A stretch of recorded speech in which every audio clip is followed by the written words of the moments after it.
नमस्कार. श्री स्वामी समर्थ. तुमचं मनापासून स्वागत आहे या चॅनलवर. श्री स्वामी समर्थ अनुभवांचा ठसा. इथे श्रद्धेपेक्षा अनुभव बोलतात. शांततेतून उमटलेली जाणीव इथे प्रत्येक कथेत जाणवते.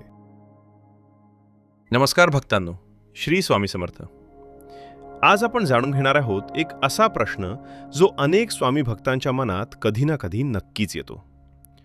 पूजा करताना अचानक दिवा विझला, हातातून फूल खाली पडलं, मंत्र म्हणताना एखादा शब्द चुकला, नैवेद्य दाखवायला विसरलो, तर काय होतं? आपल्याकडून झालेली ही चूक अशुभ मानायची का? स्वामी समर्थ आपल्यावर नाराज होतात का? भक्तांनो, अशावेळी घाबरण्याआधी एक गोष्ट समजून घेणं खूप महत्त्वाचं आहे. स्वामींची भक्ती आपल्याला भीती शिकवत नाही, ती आपल्याला श्रद्धा, विश्वास आणि मनाची शांतता शिकवते. चला तर मग स्वामींचं नामस्मरण करून आजच्या विषयाला सुरुवात करूया. श्री स्वामी समर्थ.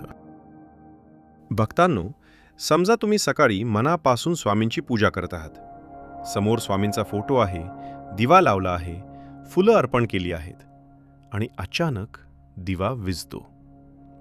त्या क्षणी मनात पहिला विचार काय येतो? हे काही अशुभ तर नाही ना? पण प्रत्येक वेळी असं समजण्याची गरज नाही. दिवा वाऱ्यामुळे विझू शकतो, वात नीट नसू शकते किंवा तेल कमी असू शकतं. अशा वेळी घाबरून पूजा थांबवू नका.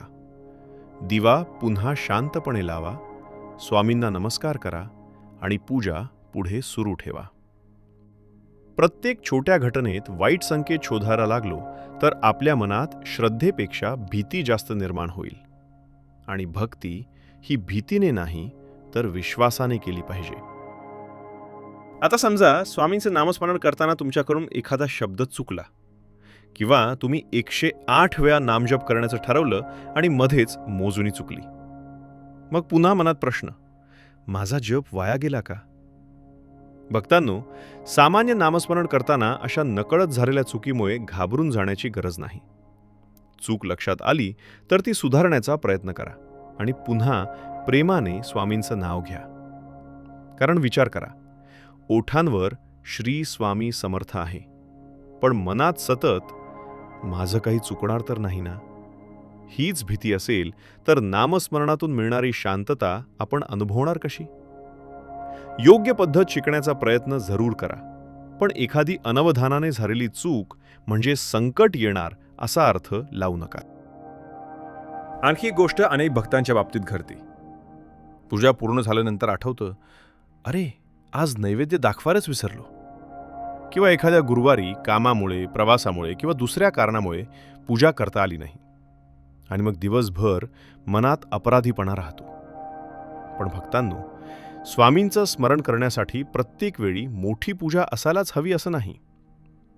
शक्य असेल तेव्हा आपल्या परंपरेनुसार पूजा करा, नैवेद्य अर्पण करा, दिवा लावा आणि नामस्मरण करा. पण एखाद्या दिवशी परिस्थितीमुळे ते शक्य झालं नाही तर 2 क्षण डोळे बंद करा आणि मनापासून स्वामींचं नाव घ्या. भक्ती किती मोठी आहे हे पूजेच्या वस्तूंच्या संख्येने ठरत नाही, मनातला भावही तितकाच महत्त्वाचा आहे. म्हणून भक्तांनो, पुढच्या वेळी पूजा करताना एखादी छोटी चूक झाली तर स्वतःला लगेच घाबरवू नका. दिवा विझला तर पुन्हा लावा, मंत्र चुकला तर शांतपणे दुरुस्त करा, नैवेद्य राहिला तर शक्य असेल तेव्हा अर्पण करा.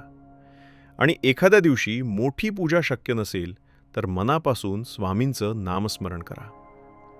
धार्मिक विधी आणि परंपरांचा आदर जरूर करा, पण नकळत झालेल्या प्रत्येक चुकीला अशुभ संकेत समजून स्वतःच्या मनात भीती निर्माण करू नका.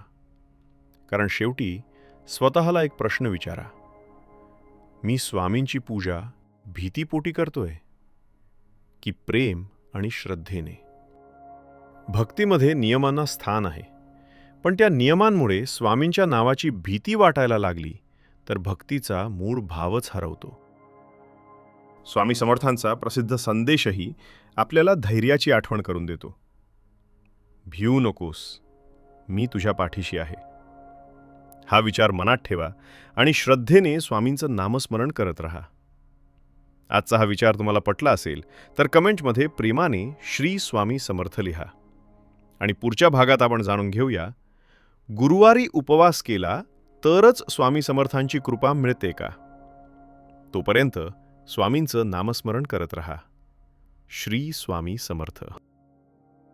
स्वामी समर्थांची साथ आपल्या आयुष्याला स्थैर्य देत राहो. पुढील अनुभवानिशी लवकर.